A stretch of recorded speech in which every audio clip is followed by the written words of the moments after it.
لیکن آپ کی جو مزاح نگاری کے حوالے سے جو یوسفی صاحب کا مقام و مرتبہ ہے وہ اردو ادب میں ان کو ایک خاص مقام حاصل ہے، بلکہ آپ کی اس ادبی مقام کو فتح پوری جو بڑے معروف نقاد ہیں انہوں نے یہ کہہ کر مکمل کیا کہ ہم اردو مزاح کے عہد یوسفی میں جی رہے ہیں، یعنی یہ جو موجودہ صدی ہے یہ یوسفی صاحب کی صدی ہے، اور آپ کی تحریروں کے اندر جو خوبصورت عبارت آرائی ہوتی ہے، جو آپ کا مشاہدہ ہے، جو آپ کا سلیقہ مندی ہے، جو آپ تہذیب کے دائرے میں مزاح کو پروان چڑھاتے ہیں، نثر کے اندر لوگوں کے چہرے پر مسکراہٹیں بکھیرتے ہیں، یہ یوسفی صاحب کا خاصہ ہے۔ اور کبھی آپ نثر پڑھتے ہیں تو لوگوں کو سناتے ہیں، پیراگرافز عبارتیں پڑھ کر جب سناتے ہیں تو آپ کے بیان کرنے کا اسلوب بھی بڑا ہی خوبصورت ہے۔ آپ کے موضوعات روزمرہ زندگی سے تو جڑے ہونے کے باوجود بھی منفرد بھی ہیں اور مزاح کی چاشنی سے لبریز ہوتے ہیں۔ آپ کی ادبی خدمات کے اعتراف میں آپ کو مختلف ادبی اعزازات بھی دیے گئے۔ تو یہ تھے یوسفی صاحب کی بات میں نے کی تھوڑی سی، تاکہ جو طلباء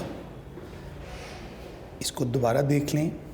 ان کے ایک دوست نے گھر میں مرغیاں پالی تھیں اور ان کے گھر مہمان آنا تھے، اور مرغیاں جو تھیں وہ یوسفی صاحب کو دینا چاہتے تھے۔ ان کے درمیان یہ ساری گفتگو کا آغاز ہوتا ہے۔ یوسفی صاحب جو تھے وہ مرغیاں پالنے کے لیے روادار نہیں تھی، کیونکہ وہ مرغیوں کو یا تو وہ کہتے ہیں ان کو پکائیں پتیلی میں، پلیٹ میں ڈالیں اور پیٹ میں لے جائیں اور کھا لیں، تو یہ بات ان کی ہوتی ہے۔ ان کے دوست نے بہت ان کی مرغیوں کی فضائل اور ان کے انڈوں کی خوبیاں بیان کی،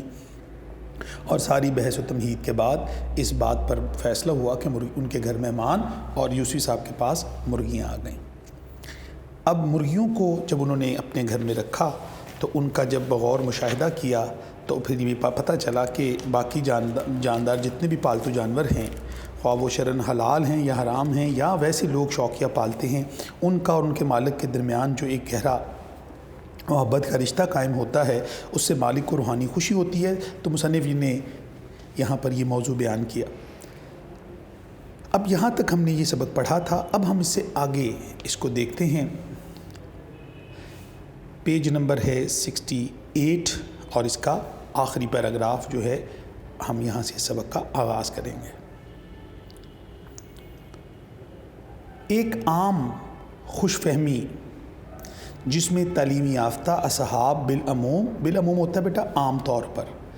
تعلیمی یافتہ یعنی پڑھے لکھے لوگ عام طور پر، اور اردو شعراء بالخصوص یعنی خاص طور پر وہ لوگ جو اردو شاعری کرتے ہیں، وہ خاص طور پر بالخصوص عرصے سے مبتلا ہیں۔ وہ یہ ہے کہ مرغ صرف صبح اذان دیتے ہیں، یعنی تعلیمی یافتہ لوگوں کا اور شاعروں کا یہ خیال ہے، جنہوں نے اپنی شاعری میں اس کو موضوع بھی بنایا کہ مرغ صبح اذان دیتا ہے۔ یوسفی صاحب کہتے ہیں کہ جب میرے دوست نے مجھے مرغیاں دیں اور میں نے اس کو بڑا اس کا قریبی مشاہدہ کیا، اس پہ غور و فکر کی اور دیکھا کہ یہ پرندہ جو ہے یہ کس طرح کا پالتو ہے اور یہ کس طرح اس کی عادات و اطوار کیا ہیں، اس کی روزمرہ معمولات کیا ہیں، تو یوسفی صاحب لکھتے ہیں کہ 18 مہینے اپنی عادات و خصائل کا بغور مطالعہ کرنے کے بعد، یعنی میں نے اپنی عادات کا مطالعہ کیا، اپنے خصائل پر توجہ دی، مطالعہ کرنے کے بعد اس نتیجے پر پہنچا ہوں کہ یا تو میں جان بوجھ کر عین اس وقت سوتا ہوں جو قدرت نے مرغ کے اذان دینے کے لیے مقرر کیا ہے، یا یہ ادبدا کر یعنی جان بوجھ کر اس وقت اذان دیتا ہے جب خدا کے گناہ گار بندے خواب غفلت میں پڑے ہوں۔ یعنی یہاں پر عام یہ خیال یہ ہے کہ مرغ جو ہے وہ صبح کے وقت اذان دیتا ہے، لوگ اکثر ذکر کرتے ہیں۔ یوسفی صاحب نے اس بات کو رد کرنے کے لیے اپنی عادات کا مشاہدہ کیا کہ میں کب سوتا ہوں، کیونکہ مرغ جس وقت لوگ کہتے ہیں کہ صبح کا اذان دیتا ہے، یہ اس وقت نہیں دیتا، بلکہ یہ اس وقت دیتا ہے جب خدا کے گناہ گار بندے خواب غفلت میں پڑے ہوں، یعنی جب لوگ سوئے ہوتے ہیں۔ اب بہر صورت ہمارے محبوب ترین اوقات اتوار کی صبح اور سپہر ہیں، یعنی میرے سونے کا اوقات جو تھے وہ یا تو اتوار کو صبح چھٹی ہوتی ہے اس لیے میں وہاں پہ سوتا ہوں زیادہ، اور سپہر یعنی دوپہر کا ٹائم جو ہے تیسرے پہر میں. اب یہ سپہر کا وقت بھی اذان دیتا ہے, یہ صبح کے وقت بھی اذان دیتا ہے. اور اگر کبھی آپ غور کریں کہ مرغ کبھی بھی اذان دے سکتا ہے. اگر کسی نے گھر میں مرغیاں پالی ہوں یا کبھی آپ غور کیجئے گا, اور گاؤں دیہاتوں میں تو ایک گلی میں ایک مرغ اگر اذان دیں تو پورے محلے کے مرغ اس کے ساتھ اذانیں دینا شروع کر دیتے ہیں. یعنی اس کے اذان دینے کا کوئی ٹائم فریم موجود نہیں ہے. اس بات کا انہوں نے بغور مشاہدہ کیا اور اس بات کو ثابت کیا کہ یہ صرف اس وقت اذان دیتا ہے جب ہم سو رہے ہوتے ہیں. یعنی مرغ نے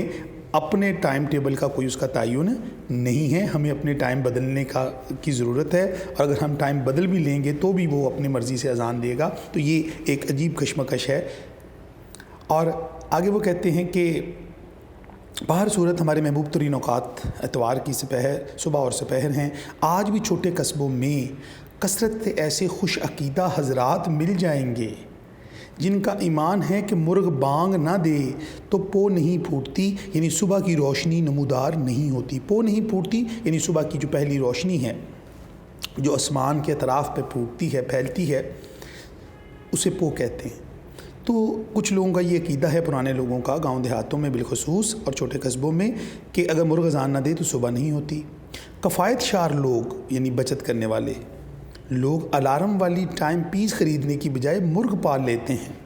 تاکہ ہمسایوں کو سحر خیزی کی عادت رہے, کیونکہ مرغ جو تھے وہ ہمیشہ پڑوسیوں کے بنیر پر چڑھ کر ان کی دیواروں پہ چڑھ کر اذانیں دیتے ہیں. مالک جس نے رکھا ہوتا ہے وہ تو آرام سے سو رہا ہوتا ہے, لیکن اس کے پڑوسی اس کے مرغ کی آواز سے سونے میں ان کو پریشانی کا سامنا کرنا پڑتا ہے.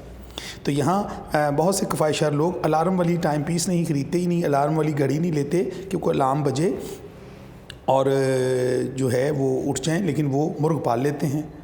تاکہ ہم سائے وقت پر جاگتے رہیں, ان کو صبح جلدی اٹھنے کی عادت رہے, کیونکہ مرغ تو کسی وقت بھی اذان دے دیتے ہیں. اور بعضوں کے گلے میں قدرت نے وہ سحر و جلال ان کے اندر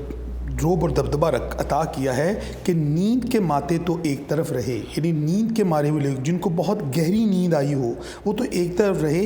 اگر بانگ سن کر ایک دفعہ تو مردہ بھی کفن پھاڑ کے اکڑوں بیٹھ جاتا ہے, سیدھے ہو کے بیٹھ جاتا ہے. اگر یعنی مرغ جو ہے اس کے گلے میں اللہ تعالیٰ نے اتنی اس کی وائس تھرو رکھی ہے, اس کی آواز کی گھن گرج اتنی ہے, اس کا جلال اور روب اتنا ہے تو وہ اپنی جسامت کے اعتبار سے بہت چھوٹا سا پرندہ, لیکن وہ ڈیڑھ فٹ کا ہوگا, بڑی حد اس سے بڑا نہیں ہوتا. تو مرغ جو ہے جب وہ اذان دیتا ہے تو اس کی آواز قدرت نے اس کے گلے میں اتنی رکھی ہے کہ وہ نیند کے مارے ہوئے لوگ تو اٹھیں گے, اگر وہ کسی مردے کے پاس بھی اذان دے دے تو مردہ بھی ایک دفعہ اٹھ کر بیٹھ جاتا ہے, کیونکہ اس کی آواز اتنی زیادہ ہے. آپ نے کبھی غور کیا کہ دوسرے جانوروں کے مقابلے میں مرغ کی آواز اس کی جسامت کے لحاظ سے کم از کم 100 گنا زیادہ ہوتی ہے. یعنی مرغ کا جسم اور اس کی جسامت کا سائز, جیسے میں نے ابھی عرض کی کہ وہ 1 فٹ 1.5 فٹ ہو سکتا ہے, یہ اس کے جسامت کا سائز ہے, ایک چھوٹا سا پرندہ ہے, لیکن اس کی آواز اتنی زیادہ ہے کہ اگر آپ کہیں دور کہیں گلی میں بھی اذان دے تو پورے محلے میں اس کی آواز گونجتی ہے. تو اس کی گن گرج اور اس کی گونج سے نیند کے مارے ہوئے تو جاگیں گے, مردہ بھی اٹھ کر بیٹھ سکتا ہے, اتنا زیادہ اس کی آواز میں جلال پایا جاتا ہے. اور یہ عجیب قدرت کا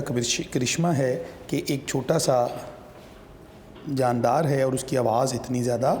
جلال والی ہے. اگلے پیج پہ بیٹا چلتے ہیں. میرا خیال ہے کہ اگر گھوڑے کی آواز بھی اسی تناسب سے بنائی گئی ہوتی تو تاریخی جنگوں میں توپ چلانے کی ضرورت پیش نہ آتی. یعنی گھوڑا بھی جب آواز نکالتا تو توپوں کی گنگرج کی ضرورت نہیں تھی. اب گھوڑے کی جسامت اور اس کا سائز دیکھ لیں, اگر مرغ کی آواز اس کی آواز سے 100 گنا ہے, اب گھوڑے کی آواز بھی اگر اس سے 100 گنا زیادہ بڑھا دی جائے تو کیا حال ہوگا. اب یہاں یہ سوال کیا جا سکتا ہے کہ آخر مرغ اذان کیوں دیتا ہے. ہم پرندوں کی نفسیات کے ماہر نہیں, البتہ معتبر قابل اعتبار بڑے بزرگوں سے سنتے چلے آئے ہیں کہ صبح دم چڑیوں کا چہچہانا اور مرغ کی اذان دراصل عبادت ہے. جیسے کائنات کی ہر شے اپنے رب کی حمد و ثنا بیان کرتی ہیں تو یہ ایک عام سا خیال یہ پایا جاتا ہے کہ پرندوں کا صبح اٹھ کر چڑیوں کا چہچہانا یا مرغ کا اذان دینا یہ عبادت کر رہے ہیں۔ لہذا جب مرزا عبدالودود بیگ یہ یوسفی صاحب کے تحریروں میں ایک فرضی کردار کا نام ہے جس کو وہ یہاں ڈسکس کرتے ہیں۔ ایک مرزا عبدالودود بیگ جو غالباً ان کے کوئی دوست بھی ہو سکتے ہیں، ایک فرضی نام، بظاہر یہ ایک فرضی نام ہے عبارت آرائی کے لیے، تو انہوں نے اپنے دوست مرزا عبدالودود بیگ نے ہم سے پوچھا، ان کے دوست مرزا عبدالودود نے ہم سے پوچھا کہ مرغ اذان کیوں دیتا ہے؟ تو ہم نے سیدھے صباؤ یعنی سیدھا سادہ یا سادگی میں یہ جواب دے دیا کہ اپنے رب کی حمد و ثنا کرتا ہے، یعنی جیسے باقی لوگوں کا خیال تھا میں نے بھی اس کو ویسے ہی بیان کر دیا اپنے دوست کو کہ مرغ اذان کیوں دیتا ہے۔ اس بات پر مرزا عبدالودود بیگ نے جب ان سے پوچھا تو میں نے کہا کہ وہ رب کی حمد و ثنا بیان کرتا ہے، اپنے رب کی تعریف کرتا ہے۔ تو مرزا عبدالودود بیگ کہنے لگے صاحب اگر یہ جانور واقعی اتنا عبادت گزار ہے تو لوگ اسے اتنے شوق سے کیوں کھاتے ہیں؟ یہاں یہ کویسچن مارک ہے کہ لوگ اس کو اتنے شوق سے کیوں کھاتے ہیں، کیونکہ مرغیاں کھانے میں جیسے شروع میں انہوں نے ذکر کیا تھا کہ میزبان کا سارا انحصار اس کے اخلاص کا مرغیوں کی تعداد پر ہوتا ہے اور اس کی جو مختلف ڈشز پکتی ہیں اس کے ذائقے پر ہوتا ہے، کیونکہ اس کا گوشت بڑا لذیذ ہے لوگ اس لیے کھاتے ہیں۔ تو پھر یہاں پر ان کے سوال کا یہ جواب بنتا ہے کہ وہ اذان دیتا ہے، اتنا عبادت گزار پرندہ ہے، تو پھر لوگ اس کو کیوں کھاتے ہیں؟ اس کو نہ کھائیں تاکہ وہ اپنی عبادت جاری رکھے، لیکن یہاں پر یہ ہوتا نہیں ہے، مرغیاں لوگ شوق سے کھاتے ہیں۔ آگے چلتے ہیں جی کہ ایک دن موسلا دھار بارش ہو رہی تھی، بہت زیادہ کنٹینیو بارش ہو رہی تھی۔ تھکا ماندہ بارش میں شرابور ہوتا ہے بھیگ بیٹا بھیگا ہوا، میں گھر پہنچا، یعنی یوسف صاحب اپنا بتا رہے ہیں یہاں پر کہ میں ایک دن تھکا ماندہ، بڑی بارش کا موسم تھا، میں گھر پہنچا، 3 مرغے میرے پلنگ پر ہیں۔ جب میں یعنی آپ ایک ان یوزول ٹائم پر جب آپ گھر آئے ہیں تو دیکھا کہ 3 مرغے میرے پلنگ پر ہیں، یعنی ان کے بستر پہ ہیں۔ سفید چادروں پر جا بجا جگہ جگہ پنجوں کے تازہ نشان تھے، یعنی انہوں نے وہاں پر جو ہے وہ گندگی پھیلائی ہوئی تھی اور تازہ نشان تھے ان کے پنجوں کے بھی۔ البتہ میری قبل از وقت یعنی وقت سے پہلے گھر واپسی پر کے سبب جہاں جہاں خالی جگہ رہ گئی وہاں سفید دبے نہایت بدنما معلوم ہو رہے تھے، برے میں لگ رہے تھے، یعنی انہوں نے اتنی گندی کر دی تھی میرے بستر کی چادر کہ جہاں جہاں سفید دبے تھے وہ برے لگ رہے تھے، یعنی کوئی انہوں نے جگہ چھوڑی نہیں تھی۔ انہوں نے وہاں پر اپنی جو گندگی جو اور غلاظت تھی جو وہاں پر انہوں نے کی ہوئی تھی، اور وہ اس کی وجہ سے پوری چادر کے اوپر جب وہ چلتے تھے تو ان کے پنجے جو ہے اس غلاظت کو پھیلانے میں بڑا اہم کردار ادا کرتے تھے۔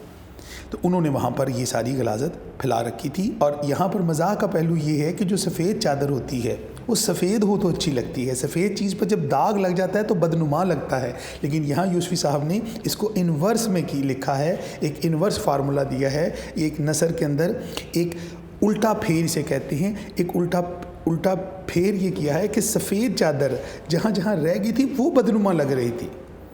حالانکہ ہونا تو یہ چاہیے تھا کہ جہاں جہاں سے چادر گندی تھی وہ جگہ بدنما لگ رہی تھی، لیکن مصنف نے اس کو مزاح کا رنگ دینے کے لیے انورس بات کی کہ سفید چادر وہاں پر بدنما لگ رہی تھی۔ یہی یوسفی صاحب کے مزاح نگاری کا کمال ہے کہ وہ عبارت آرائی کے اندر ایک خاص ملکہ رکھتے ہیں اور بات کو، سادہ سی بات کو کس طرح سے وہ مزاح کا رنگ چڑھا دیتے ہیں اس کے اوپر۔ اب میں نے درشتی سے یعنی غصے سے، میں نے درشتی سے، سختی سے، غصے سے سوال کیا آخر یہ گلا پھاڑ پھاڑ کر کیوں چیخ رہے ہیں؟ بولی، یہ ان کی بیگم کے ساتھ گفتگو ہو رہی ہے، آخر یہ گلا پھاڑ پھاڑ کر کیوں چیخ رہے ہیں؟ بولی، آپ تو خواہ مخواہ بلا وجہ الرجک ہو گئے ہیں، یعنی غصے میں آ گئے ہیں، چڑ گئے ہیں۔ کن سے؟ مرغیوں سے۔ کون بولی؟ ان کی بیگم بولی۔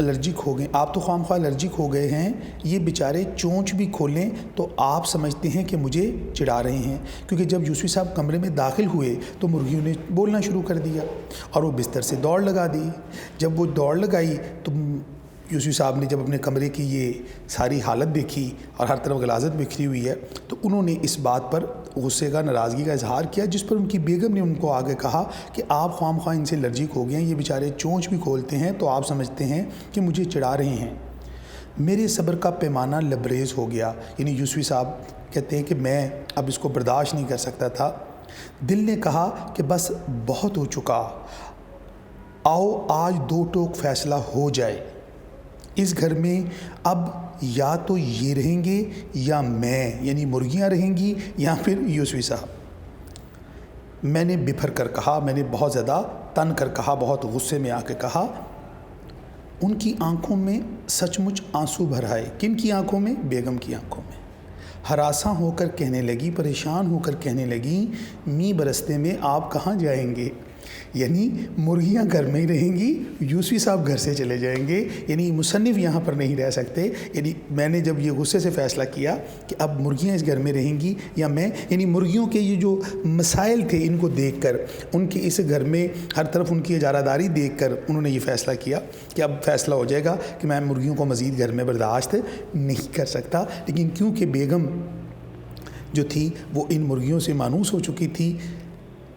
وہ جب انہوں نے یہ آگے یہ فیصلہ کیا، درشتی سے یہ فیصلہ کیا، تو انہوں نے اس کے جواب میں کہا کہ می برستے میں آپ کہاں جائیں گے. یعنی یہاں یہی مزاح کی بات تھی کہ آخری جملے کے اندر می برستے میں آپ کہاں جائیں گے کہہ کر یوسفی صاحب نے اس پوری عبارت کا لطف دوبالا کر دیا ہے. اس جنس کے بارے میں ایک مایوس کن انکشاف یہ بھی ہوا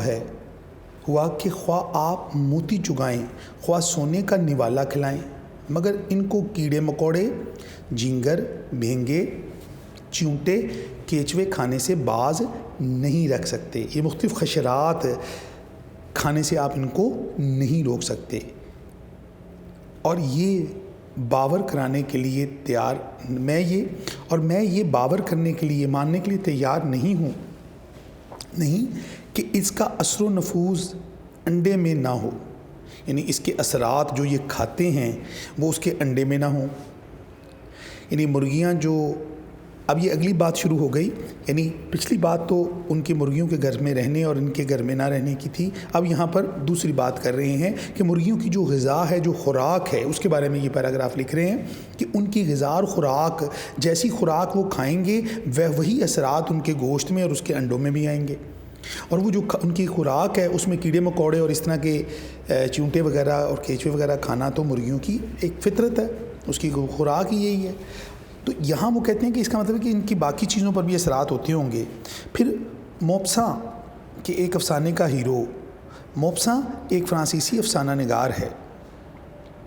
اس کا کوئی افسانہ ہے، اس افسانے کا ہیرو اگر یہ دعویٰ کرے کہ وہ زردی کی بو سے یہ بتا سکتا ہے کہ مرغی نے کیا کھایا تھا تو اچنبے کی بات نہیں، یعنی حیرت کی بات نہیں ہے. یہاں پر انہوں نے ایک فرانسیسی رائٹر کے ایک افسانے کا ذکر کیا ہے جس میں اس کے رائٹر نے، یعنی موپساں نے، اس کردار، اس افسانے کے اندر اس کا جو ہیرو ہوتا ہے یہ دعویٰ کرتا ہے کہ وہ زردی کو سونگے گا اور اس سے بتائے گا کہ یہ مرغیاں کیا کھاتی رہی ہیں. تو یہ کوئی حیرانی کی بات نہیں ہے. مرغیاں جو کھاتی ہیں وہ کیا ہیں؟ کیڑے مکوڑے اور کیچوے چونٹے وغیرہ ایسی چیزیں وہ کھاتی ہیں، یعنی بڑی گندی چیزیں کھاتی ہیں. اور ظاہری بات ہے یہ اثر اس پہ بھی ہوگا اور وہ سونگ کے بتا دے گا. خود ہمارے ہاں ایسے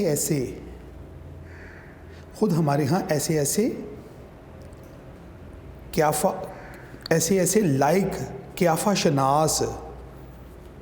لوگ قیافہ شناس دال روٹی پر جی رہے ہیں، جو ذرا سی بوٹی چکھ کے بکری کے چارے کا مفصل حال بتا سکتے ہیں. مفصل ہوتا ہے تفصیل، یعنی تفصیل سے اس کے چارے کے بارے میں بتا سکتے ہیں. ایسے اندازے لگانے والے ایسے لوگ ہیں جو ساری زندگی گوشت نہیں کھایا ہوتا، دال روٹی پر ان کی زندگی کا بسر ہوتا ہے اور جب وہ کبھی ایک بوٹی ان کے سامنے کوئی سالن پیش کرے کوئی مہمان اور ایک میزبان جو ہے کچھ کھانے کے لیے دے اور اس میں کوئی ایک بکری کی بوٹی چکھ کر وہ اس کے بارے میں گفتگو شروع کر دیتے ہیں اور گھنٹوں اس کے اوپر اپنے تبصرے پیش کرتے ہیں کہ یہ کھاتی رہی ہوگی، یہ کھاتی رہی ہوگی، اس کے اندر یہ خوبیاں ہیں، اس کے اندر یہ خوبی ہے، یعنی وہ اس کے چارے کو دیکھ کر اس کے ذائقے کا فیصلہ کرتے ہیں۔ آپ نے سنا ہوگا کہ کھلی اور بھوسا کی خاصیت یہ چارہ ہے جانوروں کا، اور چوپایوں کی خصلت کے پیش نظر بعض نفاست پسند نفیس مزاج کے لوگ جو ہیں والیان ریاست جو تھے اس بات کا بڑا خیال رکھتے تھے کہ جن بھینسوں کے دودھ کی بالائی ان کے دسترخوان پر آئے ان کو صبح شام بادام اور پستے کھلائے جائیں تاکہ اس کا اصل ذائقہ اور مہک بدل جائے۔ اس سے ظاہر ہوتا ہے کہ اس زمانے میں عمدہ دودھ کی خوبی یہ تھی کہ اسے پی کر کوئی یہ نہ کہہ سکے کہ یہ دودھ ہے۔ یہاں پر یوسفی صاحب نے یہ سمجھانے کی کوشش کی ہے بیٹا کہ باقی جو والیان ریاست کی مثال دی ہے، ایک افسانے کا ہیرو کے دعوے کی بات کی ہے کہ وہ لوگ اپنے جانوروں کو کیا کھلاتے تھے، ان کو جو پستے بادام اور ایسی دودھ اور ایسی چیزیں کھلاتے تھے کہ ان کی جو بالائی ان کے دسترخوان پر آئے یا اگر ان کا وہ گوشت کھائیں تو وہ جو ان کا جزو بدن بنے گا، جو غذا وہ کھاتے رہے ہیں اس کا ذائقہ ان کی خوراک میں ان کو ملے۔ تو یہی چیز یوسف صاحب کہنا چاہ رہے ہیں کہ مرغیاں بھی تو جو چیزیں کھاتی ہیں اس کے اثرات اس کے انڈوں میں اور اس کے گوشت میں پائے جاتے ہیں، کیونکہ والیان ریاست یہ کام کرتے رہے ہیں، اپنے جانوروں کو بہت قیمتی جو ہے وہ ڈرائی فروٹس وغیرہ کھلاتے ہیں تاکہ ان کی ملائی کی جو خوشبو ہے وہ یا ان کا دودھ پی کر کوئی یہ نہ کہہ سکے کہ یہ دودھ ہے، تو لہٰذا اس کا ذائقہ بدلنے کے لیے یہ کیا جاتا تھا۔ تو یہ مرغیاں جو کھاتی ہیں اس کا مطلب ہے ہم جو مرغیاں کھا رہے ہیں اس کے اندر یہ ساری چیزیں بھی ہو سکتی ہیں۔ حقیقت ایسا نہیں ہے، لیکن ایک مزاح کے اندر بات کرنے کے لیے انہوں نے اس کو بیان کیا۔ آگے بڑھتے ہیں جی کہ ایک اور سنگین غلط فہمی جس میں خاص و عام یعنی خاص اور عام طور پر عوام مبتلا ہیں اور جس کا ازالہ میں رفع عامہ کے لیے عام لوگوں کی بھلائی کے لیے نہایت ضروری خیال کرتا ہوں، یہ ہے کہ مرغیاں ڈڑبے اور ٹاپے میں رہتی ہیں۔ یعنی مرغیاں جس طرح دیکھیں بیٹا پرندے گھونسلوں میں رہتے ہیں، شیر اپنی کچھار میں رہتا ہے، اس طرح مرغیاں جو ڈڑبے میں اور ایک چکو سا ہوتا ہے ٹاپ اس کے اندر رہتی ہیں، ان کا جو کھڈے بنائے جاتے ہیں اس کے اندر وہ رہتی ہیں۔ تو میرے 1.5 سال کے مختصر مگر بھرپور تجربے کا نچوڑ یہ ہے کہ مرغیاں ڈڑبے کے سوا ہر جگہ نظر آتی ہیں، جہاں نظر نہ آئیں وہاں اپنے ورود و نزول کا ناقابل تردید اپنے آنے کا ایسا، تو جہاں یہ مرغیاں ہمیں